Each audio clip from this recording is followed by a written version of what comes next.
have a conversation. Welcome to another episode of Inspired by with Stowe. And today I have a real special guest, my brother, a man of God, father, entrepreneur, and probably a whole lot more. The one and only Staton Brady. How you feeling, brother? I'm feeling great. It's a wonderful day. I can't complain. How you feeling, man? Man, I'm good. I'm good. So happy that you agreed to have this conversation with me. Because I know you always got something for whoever is listening. I know you got something. So you know a little bit about the direction that we're going to be where we're going today. hmm Um, but with this topic, the first thing that came to mind for me was what you do as a business and how you do the custom suits and outfits and things of that nature. Um, and so what we're talking about today is the pieces of life, right? And Yes. um, when you go and you are looking at the fabric or you got the customer has given you an idea, like how do you know what are the right pieces to put together to make everything come out how it's supposed to be? I think for that, the biggest thing that we do with that is it's a conversation. It's not a one size fits all. We try to discuss what do they do for a living, where are you going to be wearing this suit, because where you wear it is going to depend on how we make it. Certain Mm, fabrics are only made for certain situations, so we're not going to put you in an everyday fabric if you're looking for something a little more elegant for a black tie event, or we're not going to put you in something super fancy and super delicate if you're just looking for a work suit that you're going to wear twice a week for the next 3 years. So it all begins with a conversation, trying to figure out where you're going to wear it, how often you're going to wear it. And then from there, we can kind of navigate and see what you like, what you don't like, and make sure that it fits your lifestyle above all else. oh, that's dope, man. That's just a whole different kind of science, different kind of art form. Like, how did you grow a passion for that? So it's a funny story. Me and my cousin, this was back when I was 17, 18. So we're talking like 2009, 2010. Had a t-shirt company, and the owner of a custom suit firm ended up buying a t-shirt from us. And again, we ended up having a conversation, and he let me know what he did. And I was Mm, transferring to the University of Cincinnati. And he basically just took a chance on me, said, "Hey, I have a position opening for the Cincinnati market. If you'd like to run it, it's yours." So I just kind of dipped dang. my toe into it from there, and just studied and studied and studied and learned the ropes of the business and the art side of the business as well. Mhm. And then it just caught fire, and I just realized this is something that I really enjoy doing. Um, and now 16 years later, here I am. Dang. No, that's dope. So like the piece, I guess you can say that you picked up and put to work was that opportunity, because like a lot of us get those kind of offers. I mean, I know myself, I've had offers that I've blundered for lack of Have we better all? term. But like how did you know that was the right opportunity to say yes to?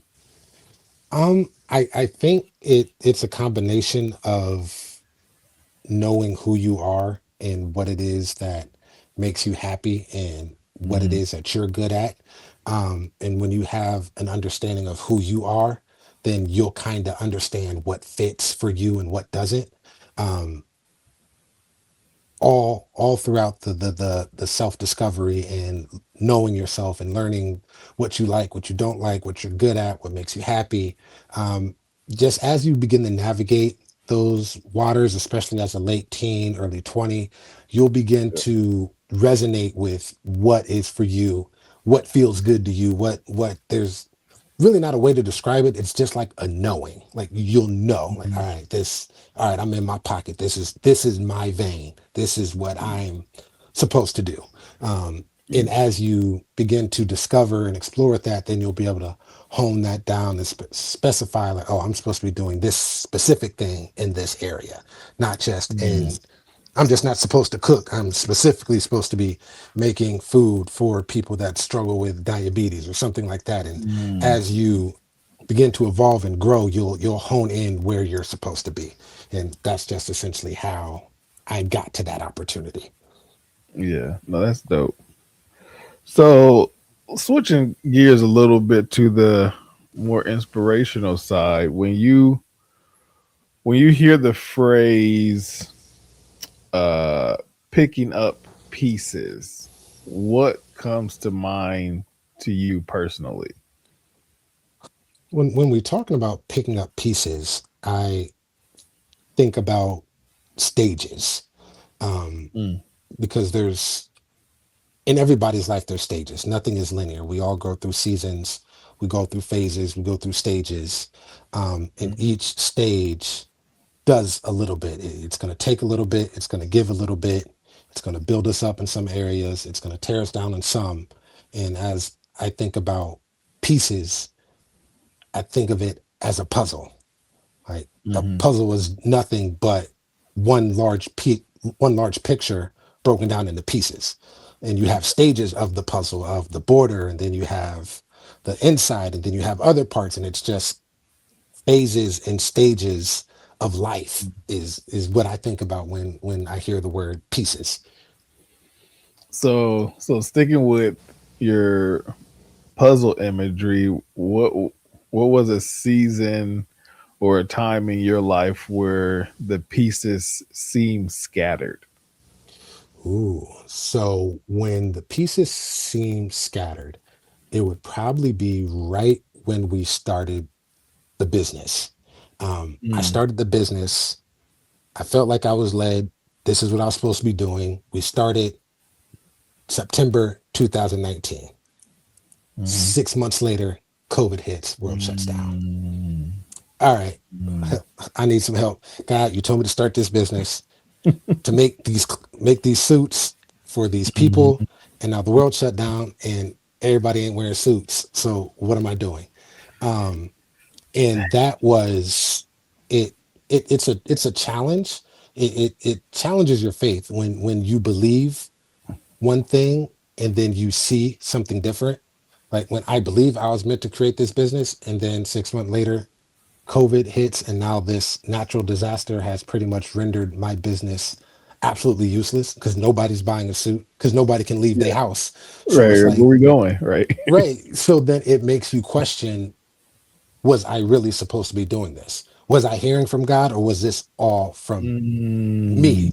Because clearly God wouldn't have me create a business to make suits at a time when people aren't wearing suits. Like that just wouldn't make sense. So now I'm questioning, did you hear from God?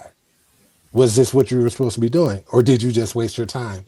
And here's the evidence. And now your business is about to fail within the first year. So mm, with that,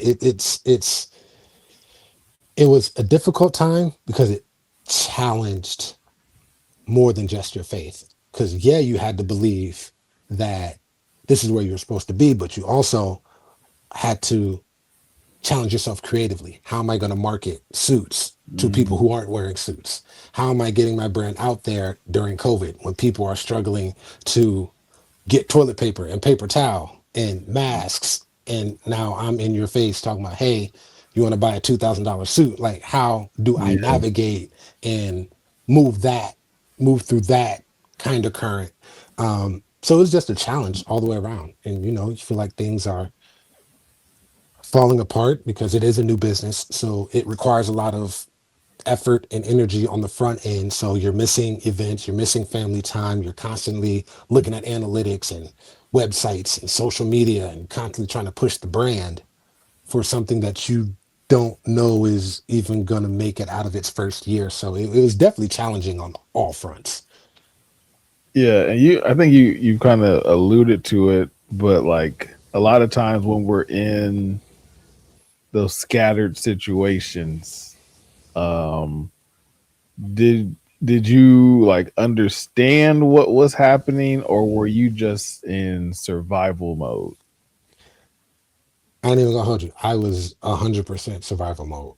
It Yeah. was definitely survival mode. We had just had my second daughter, my second child. So Mm, by that time, we had started the business. She wasn't even one yet. She didn't turn one until like the next month.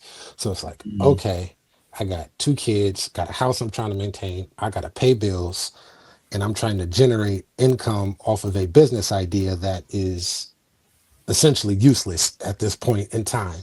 Um, so yeesh. it's like very stressful. It's like, all right, you trying to make money selling suits, but ain't nobody buying suits. So how you about to make money? Because Mhm. diapers ain't cheap, and Yeah. diapers is not cheap. The formula ain't cheap. They still need things. The house still need things. How are you going to provide with this business concept that is effectively useless for the time being? Um, Definitely a lot of stress. So, uh, now that you got some hindsight bias, like, do you look at that season differently now than when you were in it?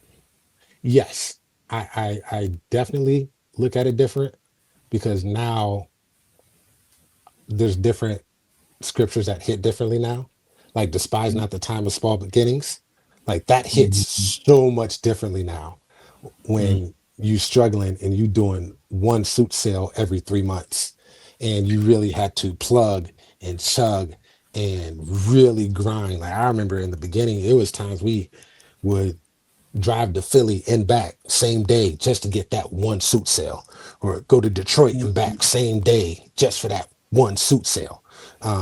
But what it did was, even though it was stressful, then looking back on it now, it gave a grit and a determination and proved to myself that I can make it happen. So whenever we get back into slow months or down seasons and we're not generating the revenue, now I have that experience to fall back on. Like, bro, we've been this before. You survived COVID when nobody was even buying suits. So surely whatever you're going through now, you can definitely, you've already proven you can make it. You've made it through the worst. So now everything now is just more of a reminder of you've been Mhm. through tougher times than this. So this is surely something you can get through as well.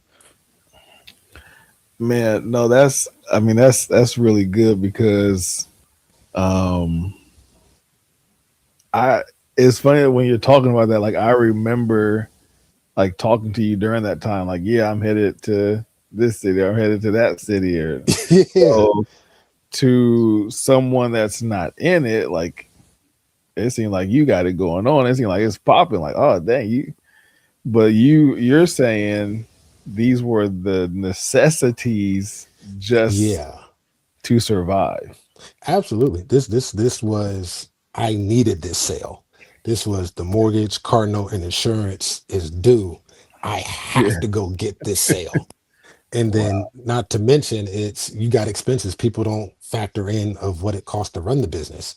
So yeah, I got to draft dress a few players for the NBA draft, but I had to drive to Philly that morning. I had to spend Mhm. gas. I had to pay tolls. I had to get a hotel room. And then as soon as the draft was over, I had to drive back just so I can get that check and I can get that social media exposure. And so it's like it's not always cracked up to be. People see like, oh yeah, you did this and you did that, and it's like there's a whole Mhm. different side of a struggle that I had to get through just to get to that moment, just to see that picture posted on Instagram. It's like, nah, there was a Yeah, whole yeah, struggle behind that. So, but it makes you a more determined and um a stronger business owner. Now, tough yeah. times don't phase you as much as they would the next person because you've been through the storm. Now it's like, okay, I know what to expect and I know how to navigate this. Mm. Yeah. No, that's a different type of challenge, and I want to kind of stay in that vein, and not necessarily on the business side, but just in life, because of who you are and the calling that you have on your life, you are uniquely positioned to do a lot. And you're uniquely positioned to do the unique. Um, and so, what are some pieces in your life that you had to pick up that weren't yours? So I think one of the biggest pieces that I had to pick up, and I wouldn't even say that it wasn't mine, but no, it wasn't mine, is when I lost my best friend right out of high school. Um, Mm, she had committed suicide. She was 19, had two children, like one of my best friends. And having to deal with that kind of forced me to learn how to pivot and handle loss. Um, and I think that that's the biggest thing that a lot of people deal with is how do I adjust and move on after loss? Because we're all gonna lose something at some point. You're gonna lose some money, you're gonna lose some friendships, you're gonna lose people whether they die or not. That's a whole different conversation. Um, but learning how to take the loss for what it is and don't let it ruin you or wreck you and still find a way to keep pushing and moving forward towards your purpose and what you know you were called to do is mm, there's really no manual for that. It's a skill set that you really have to develop through prayer and God and reading mm, and practice, because there's really no rule book for grief and trying to navigate that as a teenager and then going to college and just starting to preach and all of these things. It's like, okay, how do I yeah. juggle all of this? And that just takes a skill set that has to be built. You can't buy that. That has to be built through experience. So going through that so young, and I would say around that time, just after high school, going into your college years, like there's still some development that you're going on just personally, and you're learning how to be an adult, and you're like in that transition stage of like I need to be grown, but I also want to like fit in. Right. So when you're dealing with pieces that you're carrying that didn't necessarily belong to you, and you're dealing with that pain, like um how did you, when you were carrying that, did you feel like you were being judged when you couldn't, weren't necessarily understanding how to deal with that pain or to grieve the right way at that age? Um, I won't say I was necessarily being judged, but I would say that I was being misunderstood. Um, because until you go through something like that, you really can't relate to that particular position. So there was a lot of outside looking in, of okay, Mm, why is he doing this? Why is he doing that? What's wrong with you? Well, really, it wasn't nothing necessarily wrong with me. It's just I've suffered a loss, and now I'm trying to figure out this big part of my life. One of my puzzle, like my mom used to babysit her kids all the time. Like we were always together, and now yeah. she's not here anymore. So now what? How do I move? What next? Where do I go? How do I do? How do I behave? Because I'm hurting, I'm grieving, but Hmm. I can't necessarily show that or necessarily let that take over my entire behavior. So it's what now? What next?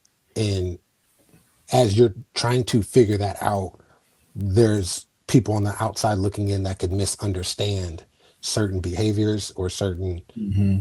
traits that you're portraying. And until you've been in that position, um they really don't understand it, and it feels unfair. It's like, Yeah. why me? Like, why me? Like, we were supposed to be cool forever, and now you're not here, and now I gotta navigate this new territory that I never expected to have to navigate by myself.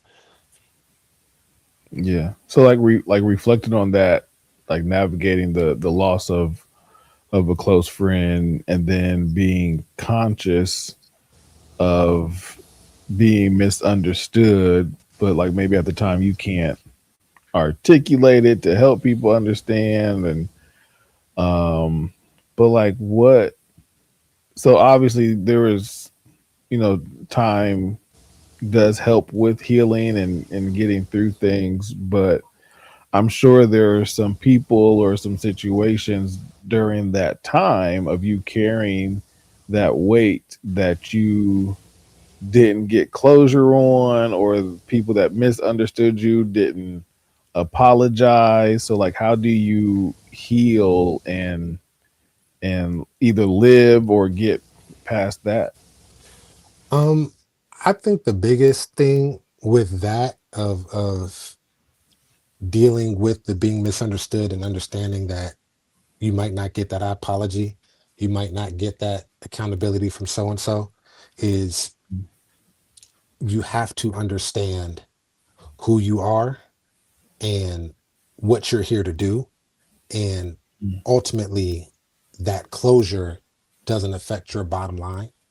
So as long as you keep the main thing, and you keep pursuing your purpose and what you've been called to do and what you know you've been put on earth to do, you'll begin to be okay with not getting that I'm sorry, or you know what, I was tripping, or I didn't understand it at then. Because what'll happen is that you'll begin to get focused on the bigger picture of Mm-hmm. why am I here, what am I doing, and you'll realize that that apology, as much as you may have wanted it at that time, big Right. picture wise, it's really not moving the needle one way or another. So once you get big picture focused on what you're really looking to do and what you're called here to do, certain things just, as time goes on, become less and less important.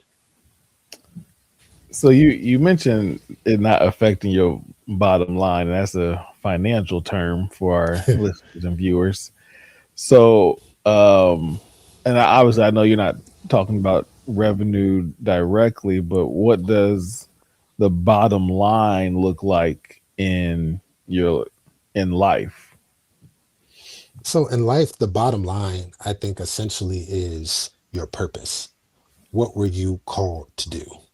Why are you here? That is ultimately the big picture. Why am I here? What am I supposed to do while I'm here? And as you navigate to that bottom line, there's a lot of mistakes that'll be made.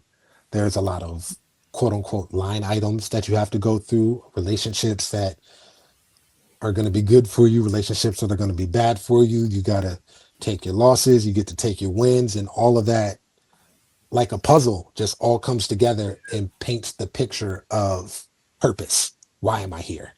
Um, and once you begin to get a understanding of why you are here, then you'll be able to understand what's really important and what's not.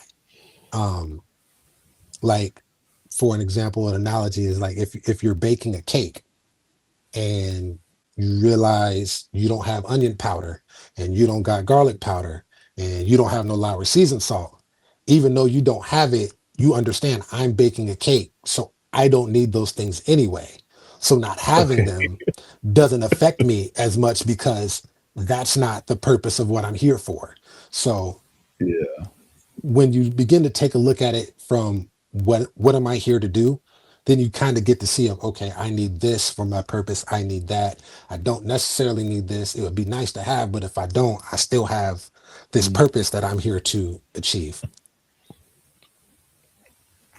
Dang. No, that's a lot, man. That's a lot to balance and to walk with on a daily. And I think just to be in a position to understand that there is a bigger picture, like it is beyond today, whether like that's just a blessing in itself. And then you get to the point where like we've been talking about you or others carrying pieces that you didn't drop, but then one of those line items to your Yeah. purpose are pieces that you do drop.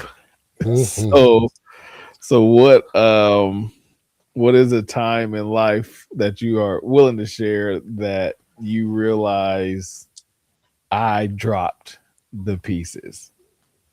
Um, I would say it would be my divorce.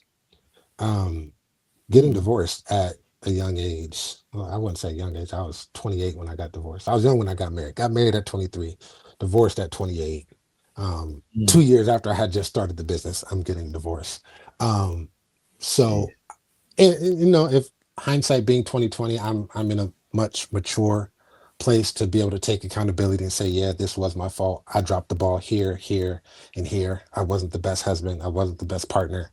Um, Mm, but the difficulty with that is once you are at a place where you can take accountability, the biggest thing that you're dealing with now is guilt of, dang, mm, I, I, I got divorced. And especially when you're doing that all while still trying to grow a business and grow a ministry, preaching, going through a divorce, raising kids, going through a divorce, the whole lifestyle change of now I got to go get a new house and now we got to split time with kids and we got to split bills and figure all this out, all while you're trying to run a business. And then on top of that, you got to consecrate and stay prayed up and stay studying because Bishop might call you say, hey, you up in 10 minutes. so, so like it's definitely a balancing act, but I would say that guilt piece is the biggest thing of, all right, I did this. Now I feel guilty. Am I a mm, good man? Am I worth being married again? Am I even husband material? Is this married life cut out for me? It just brings up so many questions, so much doubt. And then you just feel bad for what you did. Like, I wasn't a good husband, and mm. that doesn't make me feel good. I feel guilty about the things I did.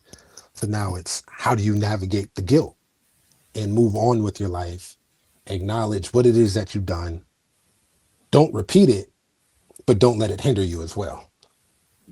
That's that's the part right there, bro. Like because some people will genuinely learn from it, and then some will just like dismiss it and walk as a shell of a healed person. Yeah. So Yeah. like and that just because for some reason, and I'll say this, especially men, like we have a very hard time living with accountability, and Yeah, especially when we mess up and what we are accountable for. that is 100% true. Men, Mm, we do have a difficulty accepting our role for what went wrong. Um, because I used to have a philosophy: if I can blame anybody else, I will. If there's yeah, an out, I'm gonna take it. I don't care if I gotta blame the kids, the dog. I don't care who it is.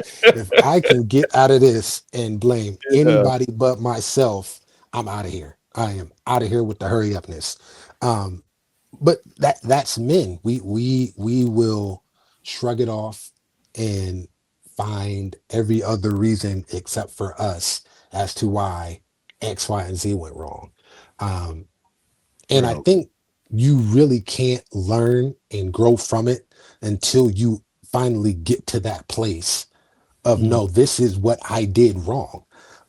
And I think mm, that's why a lot or some people aren't able to grow and heal past their mistakes is because they get so caught up in the guilt or get so caught up in not taking the accountability that they don't even get to the phase of where mhm. I can learn from it because I can't learn from what I don't acknowledge.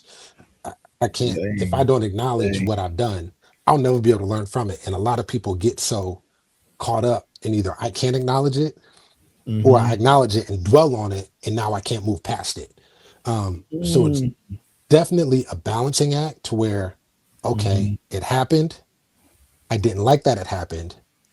How do I make sure it doesn't happen again moving forward? And more importantly, how do I move on and still understand that who I was doesn't necessarily reflect who I am or who I will be. Yeah. Um, Dang. and I think that's one of the things men have a struggle with is that we tend to get stuck in what was, and Mm. in that because that's what happened. That's just all it is. That's just all it wrote. I did that, so that's who I am. And then we never really give ourselves the grace and the space to grow and evolve and become better and acknowledge who we were, and at the same time grow into who we're supposed to be. And until you're able to navigate that fine line, we Yeah. just a stuck mess.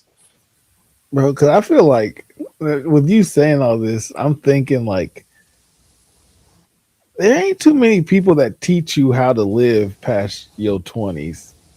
They You know don't. what I mean? Like, or really in your 20s, like you're expected to, grow up, live with your parents, graduate high school, go off to college, get your 4-year degree, and then you're supposed to just know everything in life. Right. And it's And like nobody tells you you aren't going to be that same person. yeah, like the difference between who I was in my 20s and who I am in my 30s are like Yeah. completely two different people. Like I don't even like the same things. I don't even have the same taste in clothes. I ain't even got the same taste in music. Like in my 20s, I can listen to loud music all day long. Now, if anything is too high, I am irritated about the noise level. So it's like, especially black men, I don't think we were ever Mm, taught how to transition through life. Like dang. we were taught how to be young men and how to be strong and X, Y, and Z. But all Hmm. right, well, now I'm not 20 anymore. I'm pushing 35. Now what? Because I have a different set of challenges and different set of obstacles at 35. How do I navigate this? And then when I'm in my 40s, that's going to be a different thing. Yes. And we're never really taught how to move through the phases of life. And I think that's what kind of hinders us because, like you said, all right, I got my 4-year degree and I got my job. Now what? Hmm. Now what do Right. I do? Yeah. Yeah. Just work hard and save my money? All right, that Really, that really. works. Oh, That yeah. that's only going to work for so long. But Yeah. all right, I've been saving, but now what? I'm not happy. I mean, I'm working hard and I'm saving money, but I'm not happy. I'm not fulfilled. Like, how do I navigate the other areas of life as a man? And Yeah. Or it's like I've I'm on the verge of making this mistake, or I have made this mistake. Like, A, how do I right the ship now, or B, rebuild from right, what has happened? like, like how do I pivot? And I think that's one thing we struggle with is learning Mhm. how to pivot. Like, okay, we're in this position. I don't want to be here. What do I have to adjust so that my next 5 years don't look like this? And I think a lot of it is not necessarily mentorship, but Mhm. we don't seek counsel. Like we're very, very Mm. strong-willed. I got Dang. this. I don't need nobody help. I can figure this out on my own. I will say, like, one of the biggest mistakes I made um with my divorce was not talking to my dad. Like I didn't talk to him about anything. And then years later down the line, we finally had a conversation and bro was giving me gems that I needed then. Just dropping gem after gem, like so I could have had this the whole time had I just came to you and said what I was going through. And now I realize I didn't just miss this whole wealth of knowledge and wisdom because I wouldn't open up my mouth and Y- be vulnerable about what I was going through. You know what's so funny is before this moment right here, these last like 3-4 minutes, we were doing the exact thing that we say men do.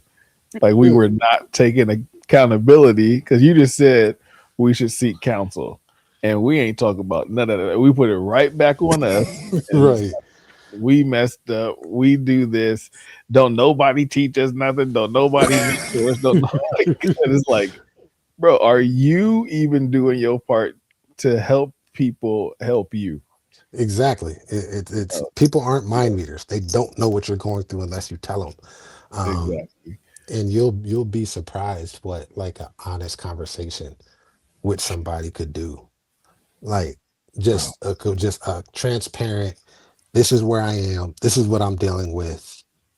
What is your perspective on things? And just that conversation alone will give you insight and wisdom and a different perspective. You're like, huh, you don't say. I never thought about it like that. So, we got to Or, take accountability. or if nothing else, like it's going to, a couple of other things too, is like it's going to give you a glimpse of hope, Hmm. or you're going to learn the truth that's ahead of you. Exactly. Like, Because oh, yeah. one thing I've learned is that there really is nothing new under the sun. Like, there's nothing you're going to go through that somebody else hasn't Yeah. already gone through. So, Yeah. there's Yeah. always a reference point to Mm, for somebody to say, I've actually been here. This is what it's like. This is what you do. This is how you make it to the other side. Um, but we get so caught up in ourselves and ego that I can't let you mhm, know where I am in life because I don't want you to judge me or I don't want you to think of me like X, mhm. Y, and Z. So we just keep our mouth shut and suffer throughout the entire process when really all we need to do is open up and talk. And we could have got the whole playbook handed to us. So, but there has to be a reason, and I think pride has to do with it, uh, and being ashamed of ourselves has something to do with it. But I feel like there's like an unspoken or misconception or some kind of reason that we don't address of why we don't do that. Like, why do we, like, as men, we don't seek help, and then we try to rebuild something that we don't know how to put back together. I think it's part of it is pride, but the pride comes from what we were taught, either directly or indirectly.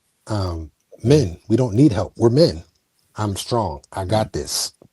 I don't Yeah. need no help. I'll build this thing by myself. It'd be 12 bags of groceries. I'm gonna bring them all in one trip by myself because Right. I'm a man. Like Right. that's just what we do. Um, because we've been taught that's what a man is. Mm, And I know this people might not agree with this, but I think we really need to take a look and redefine what a man is. Um, mm, mm, because what we're doing is we're holding ourselves to an unattainable image of what a man is. A man is tough. He don't cry. He don't get sad. He pay all the bills. He can fight. He can run fast. He can dress well. He know about sports. He know about like mhm. that's not a man. Men need help. Men get sad. Men cry. Bro, But bro. Yeah. until we're able to redefine what a man is and give a man those characteristics, then we're going to be constantly trying to mold ourselves after something that one isn't attainable and two isn't healthy. Like, even if that is what we quote unquote wanted to call a man, that's not a healthy way to live. Yeah. So, until we are able to adjust what we see as men and what we define Mm, as men, we always going to be chasing something that's unattainable, which means we're not going to ask for help because men don't need help. I'm not going to be vulnerable and cry because men don't cry. So until we redefine what that is, we're going to be stuck. Are are we too far gone from that? Because what I hear what you're saying, and I do not disagree, but there's two sides of that. One, men have to come to that realization that the stereotype that we're trying to live up to, that's impossible, that has some inevitable downfalls, just it's just not going to happen.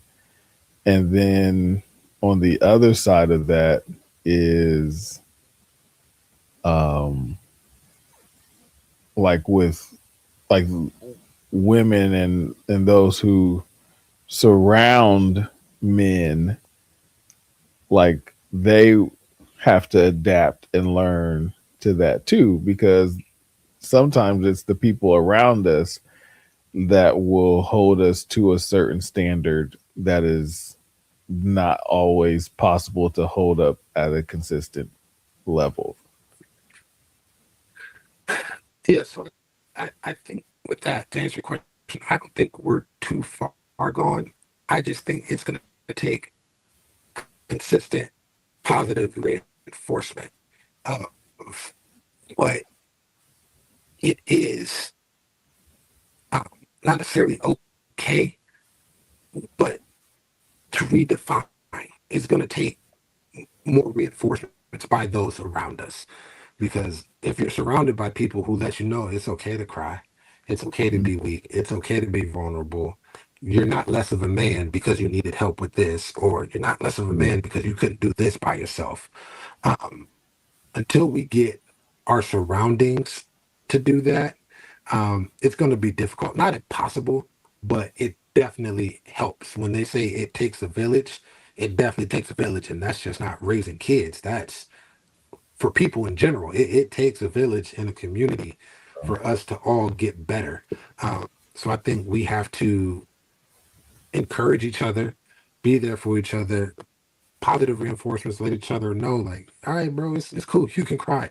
You're not less of a man because you cry, or you're not less of a man because you're sad about this, or X, Y, and Z. So, I'm not gonna lie, I had a friend of mine, an acquaintance of mine, who was also going through a divorce and just talking about it, like, man, how do you feel? Like, are you sad? Like your life's changing? He was like, no, I'm not sad. I'm a man. Like, Mm, bro, what you mean? Like, no, because you're a yeah, man, we can't be sad. Like, knock it yeah, off, bro. Like, it's okay. You can be sad. I promise you, yeah. you're not less of a man because you got sad about a situation. But that's just what we deal with. Is this is what we've been conditioned to believe Mm. as a man. So I think we just need more community to come together, our surroundings, and collectively reinforce what a man isn't. So we alluded to this a little bit earlier because I talked about how, as men we will drop the pieces, we'll make mistakes, we'll mess up, um, and we will not deal with the accountability, but still put on that facade or be a shell of a healed person. But what does real accountability look like privately? Like we can put on a show for everyone to see, whether it's in person, it could be at church, it could be on Facebook, it could be at work. But when we have to sit down at the end of the day by ourselves in private, what does that accountability look like? The accountability in private is going to look like you really sitting down and doing an inventory of the situation. What did you do in this situation? What did you contribute? How did you make it worse? How did you make it better? It's really looking at your role in the entire situation and then committing to either I'm going to keep doing this because that was a good thing, or no, that was foul. I shouldn't have done that. And it's true commitment to change. That's what the accountability is going to look like. Um, because Mm, I don't believe accountability is just saying I did it. Taking accountability is saying I did it, and this is how I'm going to change it and move forward. So yeah, until we get that second piece, like I believe a lot of us can say, yeah, I messed up, I did that, but we don't get over the hump to that second piece of, okay, this is what I'm going to do to fix it and change it to make sure that it doesn't yeah, happen again. So until we take that full ownership and understand that these are choices that we made, this wasn't mm, done to us, this is something we did ourselves, and that we're not mm, victims of the moment. Like, no, you chose to yeah, do this, bro. Nobody did anything to you. You chose to say that, you chose to move that way, you chose those actions. Until you can Dang. accept that and then say, okay, now how do I make sure I don't do that again? That's when Mm. we can reach true accountability. Sheesh. No, that's a lot. I don't want to speed past that at all because it is like because it's almost like getting hit twice. Yeah, One is like, dang, I did mess up. I did drop these pieces. Like, no, I gotta like really look in the mirror and say, this is on me. And and sometimes in life, it stuff a is not a quick fix, or you can't cover it up, or you can only do that for so long, and then b sometimes things cannot be put back together, and the fact that you have to live with that is something you don't want to naturally do. Like, no one naturally wants to live with making a mistake, especially in scenarios that you care about. right, Like, I know, whether it be relationship, whether it be at work, and I mean, we don't like when we like hooping or something and we miss a wide open shot. Like, like, right. Like, nah, I airballed that. yeah, That's nah. So, right, yeah, yeah. So when you look at just throughout your life, whether it's the situation you mentioned specifically or any other time you've made mistakes, like, what does that evolution process look like to where, okay, I've accepted this, now I want to learn and grow from this? Like, is that something that you've, like, I don't want to say mastered, but learned to do, or you're learning to do? I think that that's like a tricky subject with so many nuances in that. From a general scale, I think one, the first thing you have to do is you actually have to have a desire to be better. Like you have to genuinely not like the behavior that you're displaying. Mm. Um, because you have times where, yeah, I dropped the pieces, but I don't feel like I necessarily did anything wrong, so I'm not going to change anything. You have Yeah. to, yeah, like I ain't do nothing wrong. It's cool. No, you did do something wrong, and until you Hmm. genuinely get tired of your own behavior, it's you're really not going to be able to truly grow and learn from it because you're not going to Mm. think you did anything wrong. Once you're able to match that balancing act of accepting what you did, Hmm. but it's not who you are. So it's more like I'm not a bad person. I just did a bad thing. So now I Okay. have to recognize this was the bad thing that I did and make sure that I'm taking the necessary steps not to do it again. Um, and I'll say go to therapy, bro. Like go to therapy. Go get you a therapist. Talk some stuff out. Yeah. Let them give you some perspective and some techniques and some philosophies and some schools of thought that'll help you kind of navigate where you Hmm. are. Um, but I would say that's how you really grow is recognizing what you've done, having a genuine dislike for it, saying, I really don't like that I did this and I don't want to do that again. And then those two things will naturally propel you to figure out how do I not do this again. Nah, stating we supposed to be believers. We supposed to have faith. We supposed to pray, read our Bible. God is our only counselor. We don't need therapy. Yeah, nah, and that's another thing that we've been taught is that, especially in the black community, we don't go to therapy, and that's like the biggest detriment. One of the biggest detriments to black people in general. Like, nah, go see a therapist. You can pray and you can fast and you can speak in tongues and you can also make that 3 o'clock appointment every other Thursday too. Like, we can do it all. You don't have to pick and choose.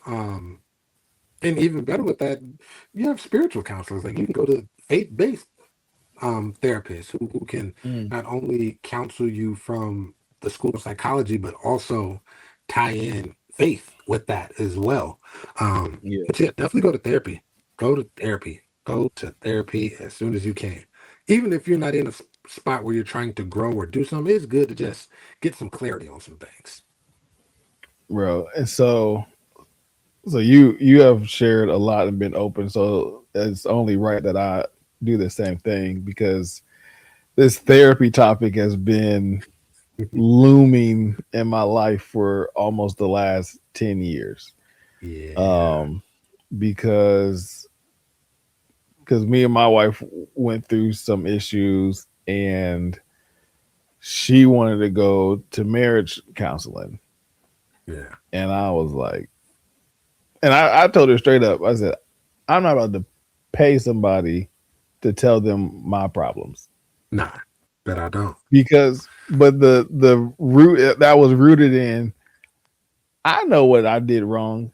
You don't need to tell me. Right. Like, I don't need to right, pay you to tell me what I already know. right, I'm right. good.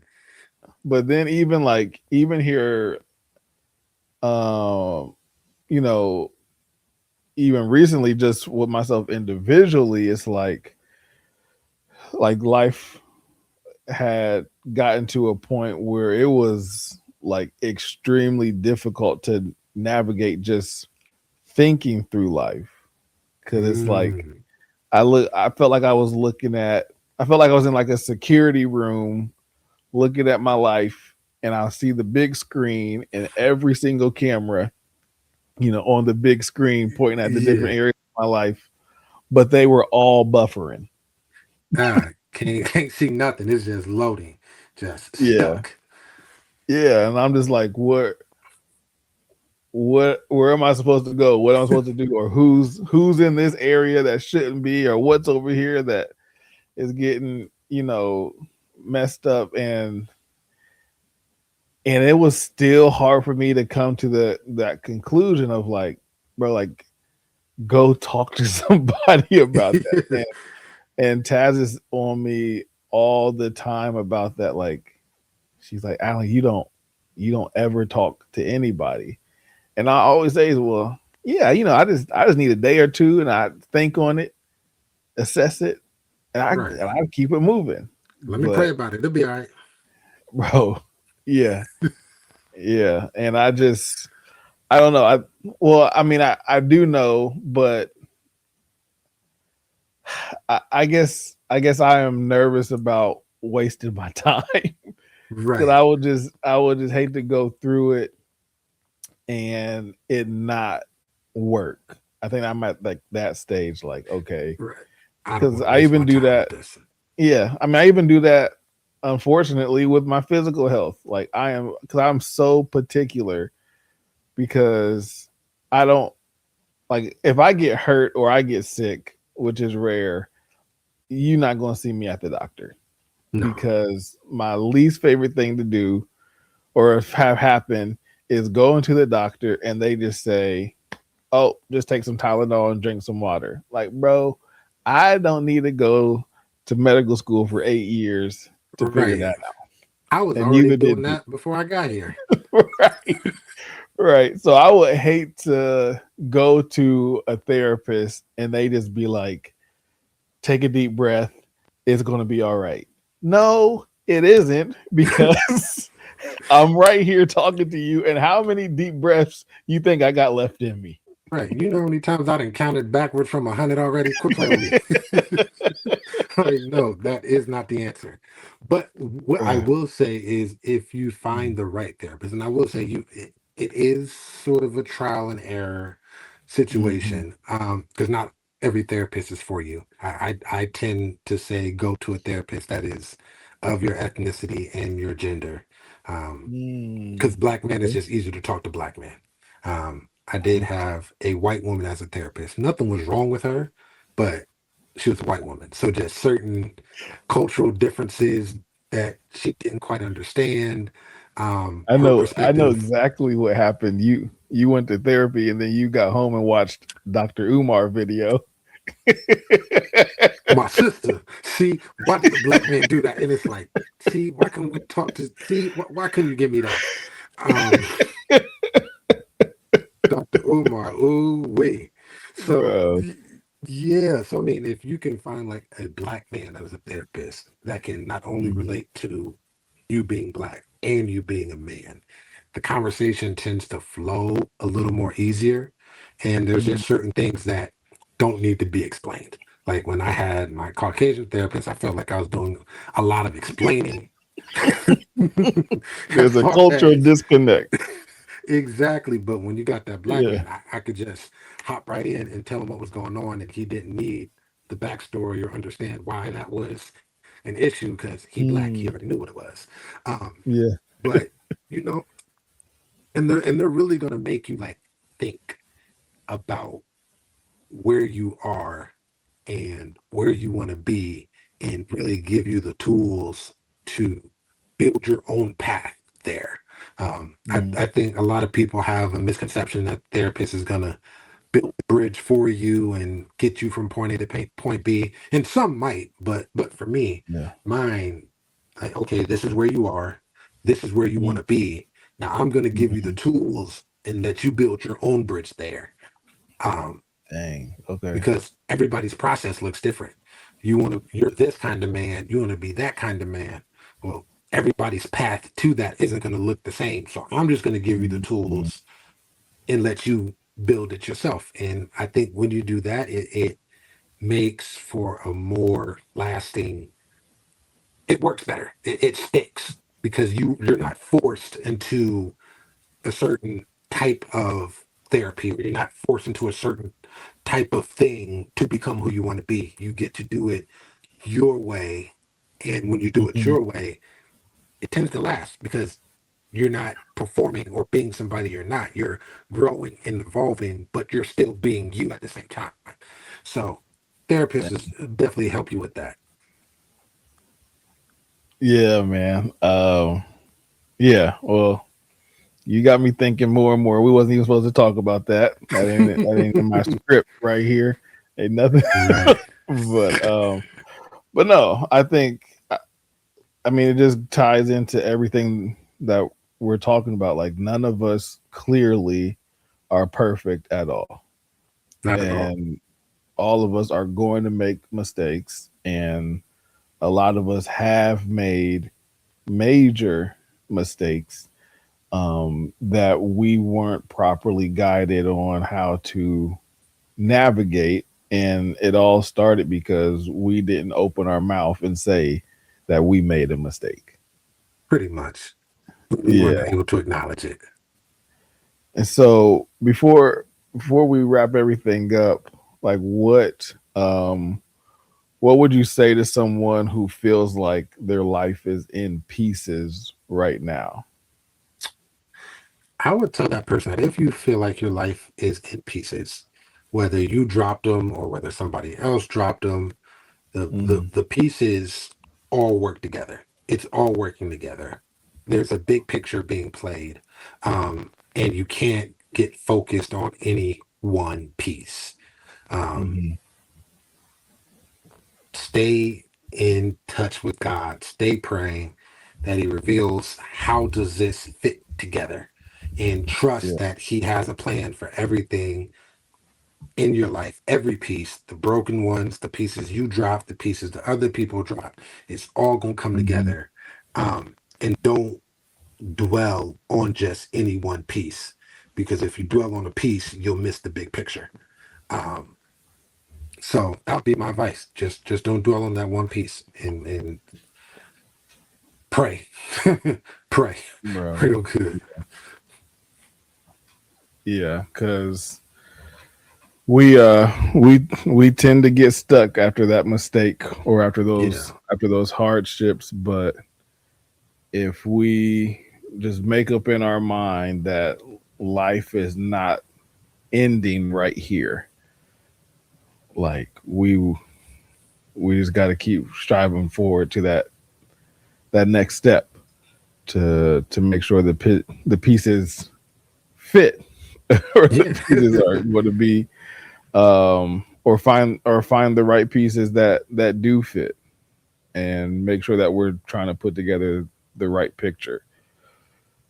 um so what I would like to do to close this out is for you to give us an acceptance speech. So whether you are, you know, either way, you are either healed from pieces you have dropped and pieces that you have had to carry, or you have, or just through the conversation, I can tell you are learning how to deal with that, and you would know how to handle it if something like that in life ever came up again. So I would like to reward you for getting to where you are at in life right now, and for you to give us an acceptance speech of the things, the people, and the lessons, um, of who was responsible for getting you to where you are now. Okay. Well, I would like to thank you for this award. Um, I would like to thank the lessons and my trials and my mistakes for pushing me to where I am. I would like to thank my therapist, and I'd like to thank Jesus, and I would like to thank anybody who listened that this may have helped in any way, shape, or form. Um, this, whatever you're going through, is not the end. There's Mm. always an after. Um, and don't get so focused on the now that you can't look at the what's coming next, because everything that's happening, everything that has happened is going to bring you to a place that you were always meant to be. So don't let success get to your head. Don't let failure get to your heart, and use every mountaintop, every valley, every empty pocket, every growling stomach as a stepping stone to get you to your next. So I would like to thank my growling stomach, my empty pockets. I would like to thank my valley moments, um, and everything that taught me what it meant to persevere and endure. Thank you. Dang, I can't even follow up with nothing with that, man. Um, Thank you for this conversation. Thank you for dropping that knowledge and being willing to share your experience. And man, I'm gonna drum up another topic because we gotta run this back, and maybe we'll do Oh, for something. sure. Uh, I mean, this was good. This was heavy, but this was good. But maybe we'll do something fun and light the next time. Got it, man. For sure, man. You take care, G.